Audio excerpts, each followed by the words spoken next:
What's going on, guys? How you doing? In today's video, we are checking out an interview with Alex and Geddy. This is Live with Rush Chorus Radio, where they're talking about their new album, Clockwork Angels, which, guess what, starts tomorrow. Wow. Todd sent me this, and I was like, you know what? I have an opening the night before Clockwork Angels starts. And he sent me this, and I was like, it's the perfect spot to put it. It's an interview. They're talking about Clockwork Angels. I've not heard it yet. I'm about to later today. So really great for me to check this out. If you're new here, please subscribe. Check out my videos, all kinds of videos, reaction videos, music videos, all kinds of videos, all kinds of ways to support the channel. I do donation requests. All the information is in the description below. Thank you, guys. Okay, so it's long. Normally I would chop this kind of thing up, but I'm not going to this time because I need it to come out when it's going to come out. Normally, I'm not that specific about scheduling. I mean, I am. It kind of depends. Some things I'm specific about, like the Rush stuff, obviously, like the discography stuff I'm specific about. But other things like requests and stuff like that, I'm just trying to fill in spaces and get it out in the order that I receive them, right? So there's nothing more scientific about that. I'm not trying to like create a music day for you or anything like that. You know, it's not like that. Anyways. I'm only saying that because I've been asked before. I'm like, why'd you put this out on this day along with this out on this day? Oh, that's interesting. Or there was a few days where like there was two different Closer to the Heart songs that came out, and that happened with another song also. I don't remember what it was, but no, it's total coincidence, not on purpose. Anyways, all right, let's get into this interview with Rush, where they're talking about Clockwork Angels. Let's do it. Bam. Welcome to the show, guys. It's so nice to have you back in the room with us. Nice to see you again. June of 2012, the three of us last sat down, just as you were, out with a couple of new songs that are on this album, Caravan and the U2B, and the documentary, and shaken up the world and made fans out of people that hadn't even heard of Rush, and because the story's so good, they became great Rush fans. And it came out on Blu-ray and DVD. And everybody bought it, and we loved it, and we anticipated this record, and finally Jesus, it's here. Alex's head, all guys. These years later, be it your management, is this your pre family, are there any sort of delivery day jitters about a new record surgery coming out 20 records later? Not for me. I'm excited that it's coming out finally. It's taken a while. Not that it's been that difficult a record to make. It's just taken a while because we keep getting distracted by these long tours that we keep doing. So it's all good, and we're very pleased with the way the record turned out. So this is kind of a nice day for us to see it finally released. As we all have jobs in the room, I suspect, as you do a job longer, you get better at it, and it does get easier and easier. So this was an easy record to make, or are some of them easy and some of them really tough? How would you rate it? Well, it was a really enjoyable record to make. There was a very good energy and vibe about it. When Geddy and I were writing, we were very excited about the prospect of getting together every day, except maybe the first week. The first week was a little slow. We drank a lot of coffee, but we didn't play very many notes. And then suddenly one day, you know, we had a good few minutes, and it kind of took off and all came together. But there was a lot of work. It was really enjoyable work to do, and we had a lot of fun doing it. There's great stories about bands, and you're probably one of them, who you end up starting in the evening and then the sun comes up and you're still playing. What's the schedule like now for getting together? Is it a daytime endeavor? Well, we're more mature now, so we don't do that anymore. Well, he does it sometimes, but no, we like to get working in the morning, like around 11 or something like that, and just work until the ideas are getting really bad, and then stop. So it's usually about 11:30. Things that are old, things that are new, to the delight of many Rush fans, you've come with the C word, the concept album. Yeah. Oh, that one. The other C word. Tell us about the concept of Clockwork Angels in whatever way you'd like to express it. Well, I like to look at it as a story record because, in essence, many of our albums have been kind of small C concept records. We just decided at a certain point, just if you don't tell them it's a concept, right. nobody asks you that question. Right. So, It's a story. It's kind of it's kind of an opera in a way, in the mold of Tommy in that sense. Where the songs are apart from each other. They stand as individual songs. They have themes unto themselves, yet they're connected by the story of this young man and set in a time and a place of our own invention, inspired by such things as steampunk aesthetic, which is a kind of throwback and futuristic look, all encompassed. The best way I describe it is sort of like a Victorian world with very complicated and modern and over-designed stuff in it, which is a lot like our music in a sense. So anyway, so it's a story of this kid who runs away from home and goes out to find the world, and he was raised to believe that all is for the best, and that sentiment is tested over and over again, and it's the kind of person he turns into in the end, and there's a lot of opposing forces at play throughout the story, and it's kind of a fun trip. There's something on the record you decided for the first time in a long time you would not have. Tell us about this powerful and reminiscent Rush song that began life without words and in a Frankenstein fashion came together with many pieces, but might have been an instrumental. Yeah. Many of us reminded of Working Man. I was particularly reminded of Anthem. This first second I heard it, gosh, that's so, it's a throwback to a great song called Anthem, and for others, 2112. Before we press play on the song Headlong Flight, tell us your impressions of it, how it came together, what it means to you, and because it's the advance single, what kind of impact it's had on you and your fans that you're aware of. Okay. Headlong Flight was born out of a jam that Alex and I had. We were on a break in between the legs of the Time Machine tour, and we thought, let's get a jump on the rest of the record, and let's get together and we'll write some songs, and we'll be way ahead of the game. So he came over to my place, which is where we usually jam, went into the studio, and we jammed. We had some fantastic jams, but we really didn't feel like making songs out of them, so we just forgot about them, basically. And then when we started last fall in earnest to finish the record, as Alex alluded to earlier, he came over to my house and we really didn't feel like writing. We just wanted to drink coffee and talk about stupid things. And how stupid does it get? It gets pretty stupid, frankly. But anyway, so after he left one day, I found this jam that we had done the previous year, and I listened to it, and wow, it had some great stuff in it. So I started assembling it into kind of a loose song structure, and then he came over the next day, and we listened to it, and we got really excited about it because it had this spirit of the kind of the way we'd been playing on the tour. We felt we were really playing in good form, and we're really kind of energetic, and it had a different vibe. So we quickly threw it together in instrumental form. We figured it would end up being an instrumental, and we got a little silly and invented this one part of the song that we titled Take That Lampshade Off Your Head. And that made us smile, and it kind of kick-started the whole writing process because we had so much fun putting that one song together that the juices just started flowing, and from there on, we were just kind of grooved. And the next day, Neil had sent us lyrics for the song 7 Cities, and we looked at the lyrics, and I think within 3 hours, we had the song. You mean Headlong Flight? No, 7 Cities, when he sent us that lyric. Right, yeah. I see what you mean. So we were just kind of on a roll, and that started the whole thing off. So fast forward to about a month later, and we're in the studio now with Neil, and he brings these lyrics for Headlong Flight. And there was something about the lyrics where the hero of our story is looking back on his life in a way, and all the things he's experiencing, good and bad, and still feeling great about his life, but he'd do it over again easily.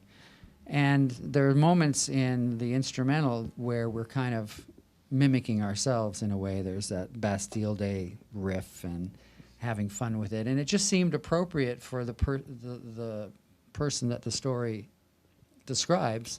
Looking back on his life, it seemed like just a beautiful fit. So, with not too much trouble, we were able to blend his lyrics with that crazy instrumental, and that's how the song became. Sorry, it's a long-winded story. No, That's why I wanted you to answer that question. I hate talking that much. It's such a great track. That's just part one of the story. No, the timing's perfect. Let's play it. Let's rock with Rush from the new album Clockwork Angels, in stores tomorrow. The advanced single. Here's Headlong Flight. We're not actually hearing it. I have heard it. Thank you before. so That much. was one that I did. The fans have spoken. Now, if A you're live- listening to the radio, fantastic. live Thanks for Headlong being here. Flight. We're playing Greg New Russell Rush right recommended until it. the end of the hour. Way Clockwork back Angels is when. in stores tomorrow, and I'm Jeff Woods. Now, Alex, you've got a nice blue jacket on, and on the lapel, you have 2 pins. Tell us about the bottom one first. Oh, yeah. The bottom one we received just recently in Ottawa at the Governor General's Performing Arts Award. It was quite an event. We were there for 3 days. They do an amazing job of doing these presentations, and this was the 20th anniversary, so many of the previous laureates were there. So we were in incredible company through this whole extravaganza through that 3-day period. And I'm very proud to be a part of that group of fantastically creative Canadians. And then, of course, the other one is the Order of Canada. How did that make you feel, Geddy, to get Governor General's Award? It was really, it was an incredible experience, like Alex was describing. The really cool thing about it is the fact that you're there with a number of other artists from such a diverse series of different performing arts, dancers and filmmakers and theater writers and directors. And it's such an interesting opportunity to meet these people who are fantastic, and some of them are in, a less popular medium than we are in, obviously. So they don't normally get the same kind of, public awareness sometimes. So it was just great to see them all being celebrated. And it actually made me very proud to live in a country that celebrates the arts like that. And I think it's pretty unique. I don't know how many places in the world put on such an event to celebrate, classical artists, etc. So it was a great few days, and we were totally honored to be part of that whole thing. Cool. And they even award people, they even recognize This guy just people looks that like an are era much of more James lighthearted, Hetfield to me. Part of the Like he looks like James. Walsh for I this mean, I know he 22 doesn't, but fabulous. just like the hair and the. And a philanthropist shape. as well. There was a woman who was Is it James Hetfield? honored, No, it's- who has raised so much money for the arts. An incredible. You listen to her story; it's an amazing story, and she's so generous and worked so hard to promote the arts in Canada. So it's just a great thing for other Canadians to experience and to know that exists.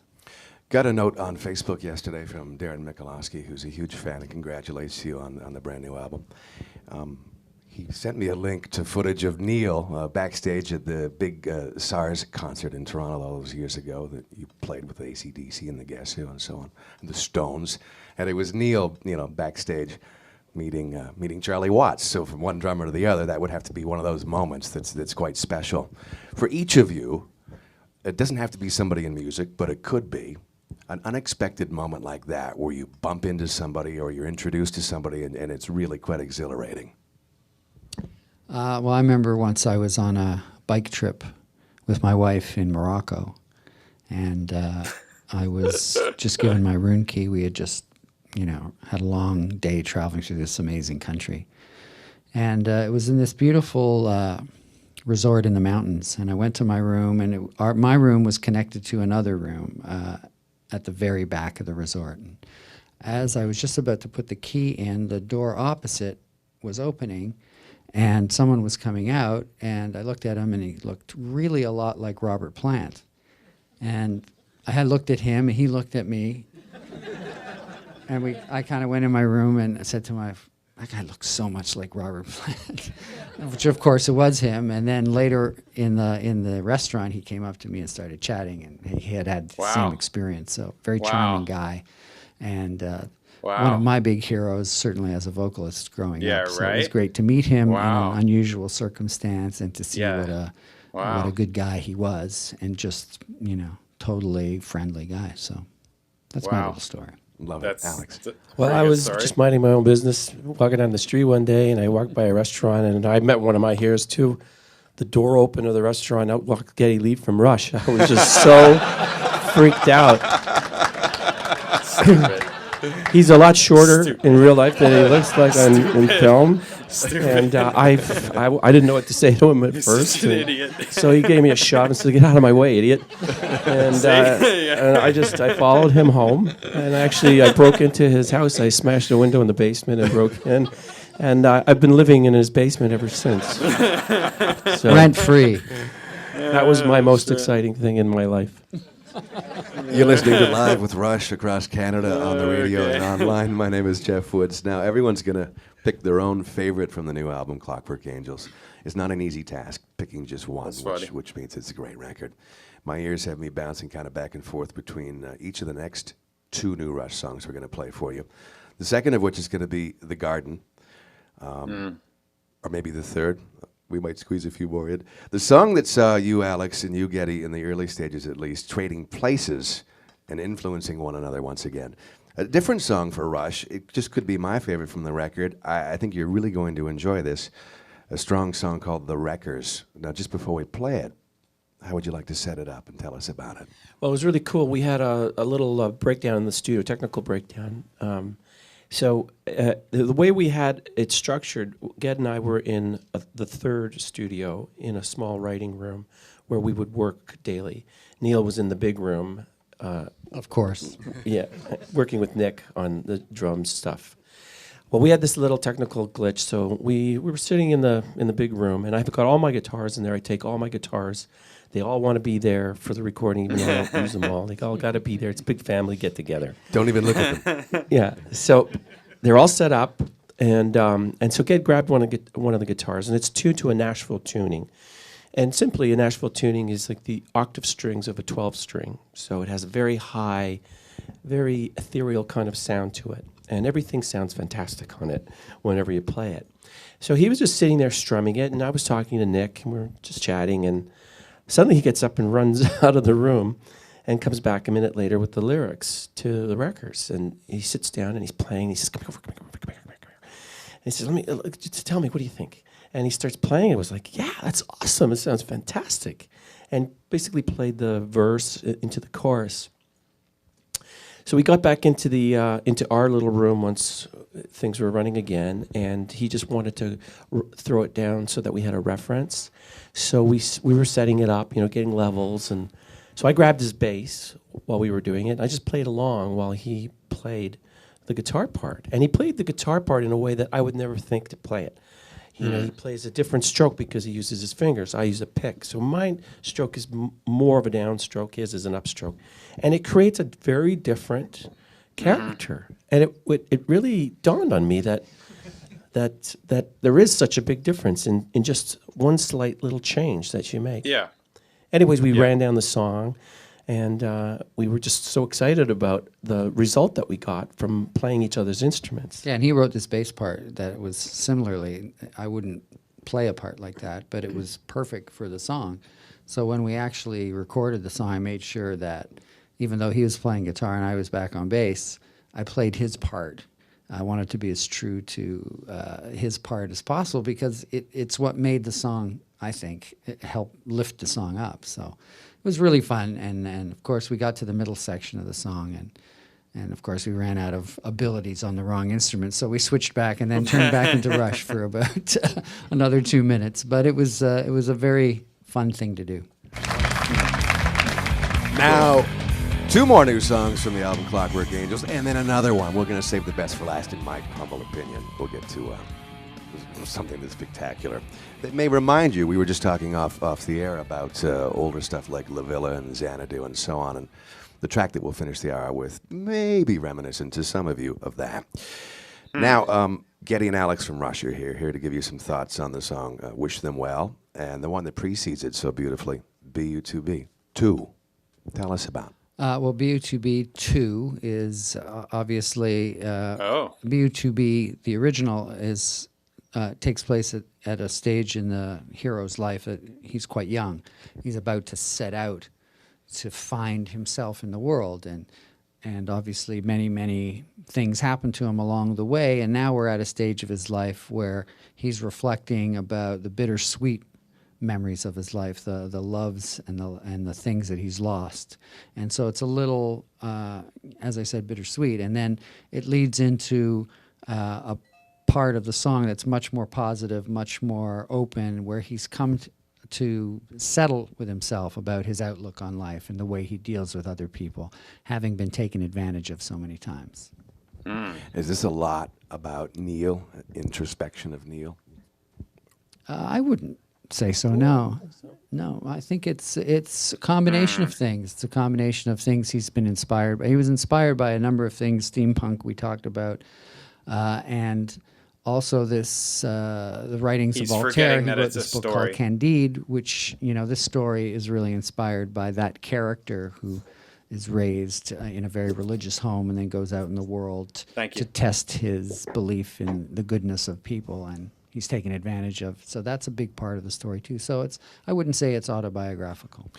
That's the setup. Here's the song. It's brand new from Rush, the album Clockwork Angels, a double shot, BU2B2. What a pleasure to have you guys in the room again. Alex Lifeson, Geddy Lee of Rush. Briefly, how is Neil, by the way? He's not here, but how is he? No, he's not here, but he's great. And he's at home enjoying family life, and they just moved into a new place recently, so he's got his hands full. He's great. He's in good spirits and really excited about all the new ideas we're putting together for the tour. And we talk to each other one way or another, email or whatnot, on a daily basis, getting all the production decisions made. So it's a kind of a fun, busy time.